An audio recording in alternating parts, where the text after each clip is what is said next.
Hey everybody out there, my name is Dragnix, and today I set my critical eye upon holy potatoes. What the hell? No, seriously, that's the title of the game. Holy potatoes. What the hell? This cooking management simulator came out on October 13th, 2017 for $7.99 and has you taking the reins of a chef in the afterlife, making dishes for the gods by the sins of your fellow potatoes. Yes, this game is a little bit weird. Can it do enough, though, to appeal to your taste? Or will it leave you feeling like the dish is overcooked? That's what I'm here to find out. But before I begin, this key was obtained from the developer for the purposes of review. That won't change my opinion of the game in the end, but you should know that because of FTC guidelines, as well as the whole morals thing, you know? I played around 9 hours of the game, and I got to the 5th level of Hell, Anger. I'm guessing that the game bases the number of levels on Dante's Inferno, meaning that I probably got about halfway through the game, although I did restart about 2.5 hours in.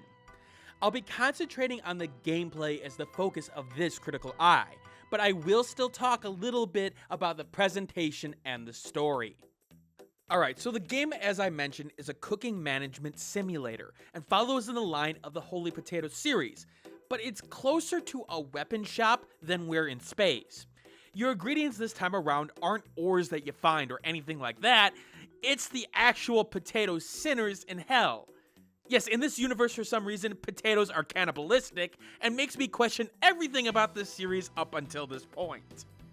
Each spudder starts with 4 main attributes that correspond to how evil or sinful that the spud was in their life. These 4 attributes are malice, which is blue, pride, which is red, green, which is yellow, and apathy, which is green. These attributes are used to convert the potatoes into an ingredient depending on the machine you put them in, which can bake, fry, boil, or mash them appropriately. Each unique potato can be strong in one area, but bad in another, depending on how they live their life. But you need to choose how you use them to get the ingredients you need right now. Before I go any further here, please do not make the mistake like I did at first and assume that higher sin values always mean better results at first. Each device has a specific requirement to get materials out of them, or better materials in some cases to make better dishes. Sometimes it is high values, but sometimes it's lower values within a specific range. The game does allow you to take your time with placing potatoes thanks to the pause button, although I admit that the game's flow is negatively impacted while doing it. It would have been nice for the game to show the requirements of the device right next to the device without me hovering over it. With the ingredients that you get, this allows you to make dishes for the various potato gods coming to your restaurant. Each god will request a dish of varying requirements, whether it be a certain grade of dish or having particular ingredients. Most of the dishes require a certain amount of quality, which is obtained from fulfilling the requirements of the ingredient maker when choosing the potatoes to sacrifice in them. Epic quality ingredients, for example, will result in closer to A or S rankings rather than the B or C rankings that you'll start with at first.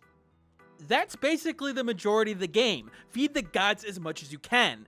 Now, these gods won't wait around too long to be fed, so you've got to keep things flowing between ingredient making and dish cooking. Successfully completing a god's request will earn you favor, which can be used to buy upgrades for your kitchen for that circle of hell. I have to be clear on that, these upgrades only apply to the current restaurant you are in, so once you move on to the next circle, they go away and you'll have to go through it again. But these upgrades are vital to produce ingredients faster or at a higher quality so you can get through the levels. That's the basic cycle of the game. Get ingredients, cook food, upgrade where necessary, and repeat.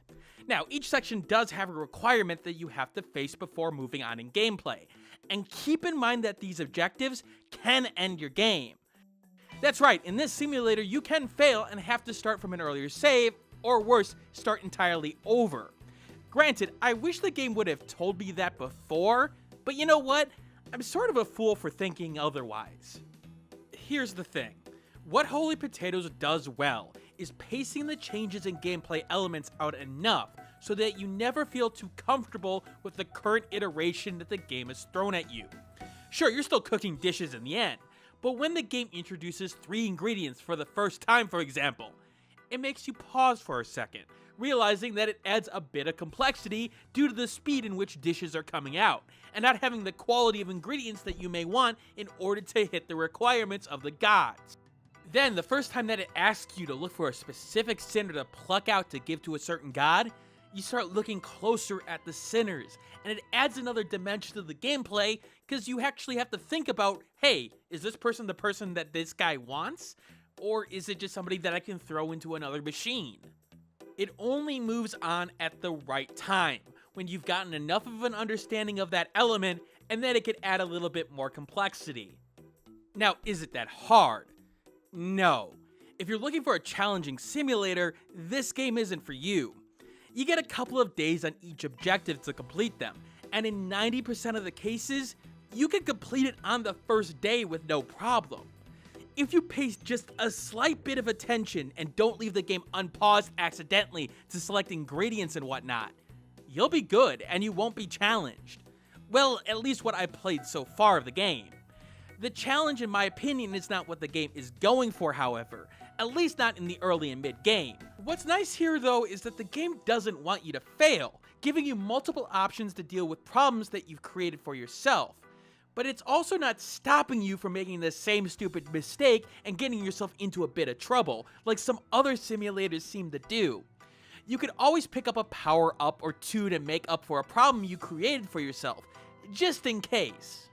And here's the thing, all power-ups are going to help you in this area, and focusing on only one set of power-ups may work for a tiny bit, but you'll find yourself screwed if you stubbornly stick to them.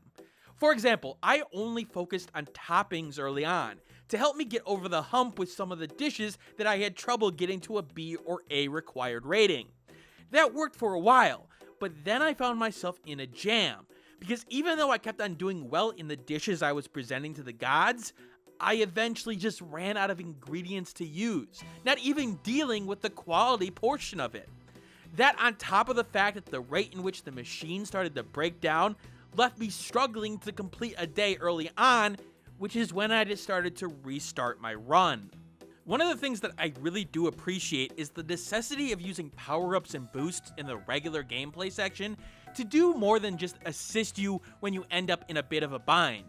They feel necessary here to the gameplay, as opposed to just helping out the players who may need it or misstepped.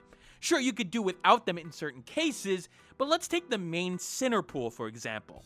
Sinners come in at a predetermined rate, a rate that you'll find yourself going through if you keep on top of your machines fed with potatoes. Sure, you could be patient and wait for it to refill, but then you find yourself out of ingredients that you need to make some of the better dishes. Now, some of you may be going, wait a minute, Dragnix, didn't you just say early on that you can use power-ups to recover, and now you're saying that you need the power-ups to, play through the regular game? What's the deal here? Well, it is actually both. You do get enough starch to use to buy these power-ups to be able to use it regularly, but have it on an emergency when something goes wrong. Granted, you don't get too much of it, so you can't just overspend to fix all your problems. But I think the balance here is done really well. One of the trickiest things to get right in a game like this is that balance. Because let's face it, gamers are going to try to find that one maximal solution and then abuse it until the potatoes are all peeled. Now, am I saying there isn't some secret way that I don't know about that breaks all the balance here? No, there could be. But in my early gameplay testing, it was clear that one solution wasn't going to work. I had to use everything at my disposal, and that's a very, very good sign. The one place that it missteps in terms of difficulty has to come with the one-on-one cooking battles. Basically, you play for a panel of judges, and here's the thing. It's when those challenges come up and how you don't know that they are coming up that's the problem here. See, you work with the ingredient list that you've got, and if you just so happen to go into a challenge with shit ingredients, well, you're sort of screwed. With no indication of it incoming, these will most likely frustrate you because no matter how well you're playing up to that point, it won't matter. You just don't have what you need to be able to overcome the challenge. Now granted, you don't need to win these challenges all the time. They won't stop you from moving forward.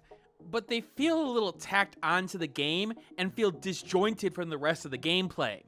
I like the variety, don't get me wrong, but it feels like the game's flow, the laid back but still paying attention flow, is hurt thanks to this addition. The more laid back gameplay allows for the other big strength of the game to shine through, its charm. Like the past games in the series, Holy Potatoes uses popular media, such as movies and games, to bring a little bit of familiar faces into your unholy sacrifices. More core to the story characters like Gordon Ramsay and Loki show up with their unique personalities, while some of the sinners you will sacrifice at times will get a laugh out of you with their potato-related puns. I do appreciate that they mix them in there with the regular randomized characters, however, which will still get a laugh out of you once in a while with their ridiculous looks and makeup.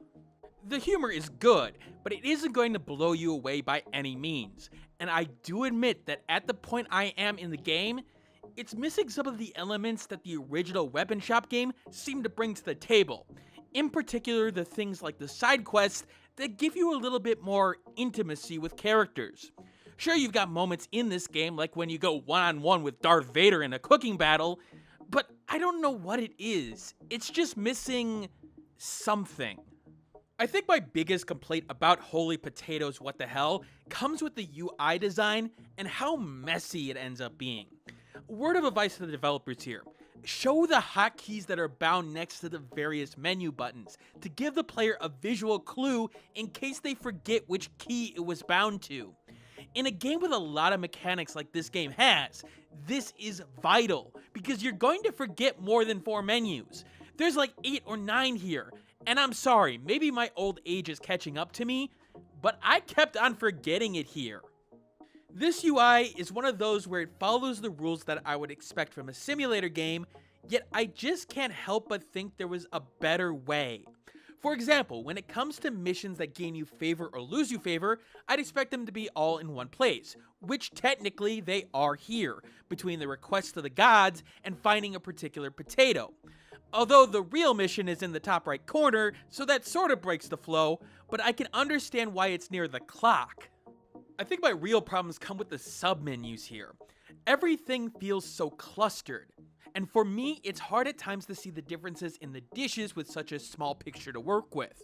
I mean, knowing the difference between potato samosa bites and potato pastries will take you a little bit to learn, and frankly, there were times that I selected something thinking it was one thing when it was another.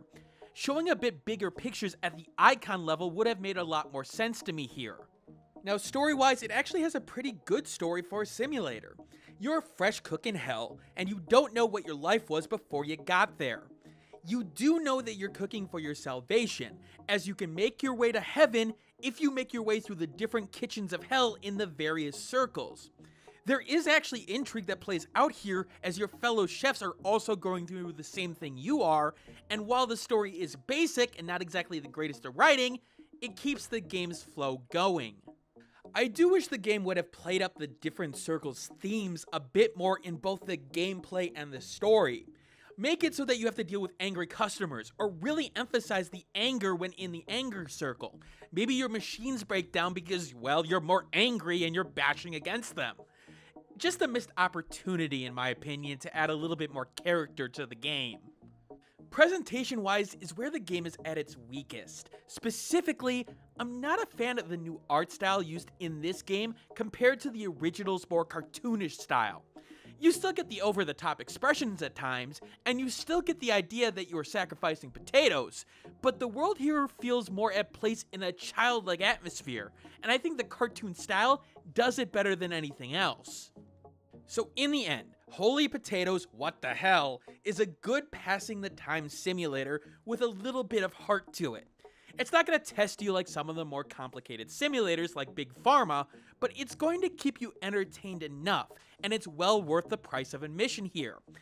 In fact, for those who have wanted to try the simulator genre, but don't want to spend a lot on it to see if it's your kind of thing, I'd actually recommend the Holy Potatoes series as a good introduction to it. Anyway, next on the channel will be a Bubsy review, and I will be covering Sonic Forces, maybe even live streaming it for a little bit. I'm not sure what I'm going to do there. On top of that, I would like to apologize for the lack of content over the last week and a half. I did want this video to go out pretty much last Friday, but here's the thing. I ran into a problem with one of my teeth that needed addressing. In fact, it probably still needs addressing, but at least I'm on antibiotics and painkillers for it at this point. On top of that, I did get my new build put together in terms of my PC. I'll put the specs and I'll post a video on it in some short time frame.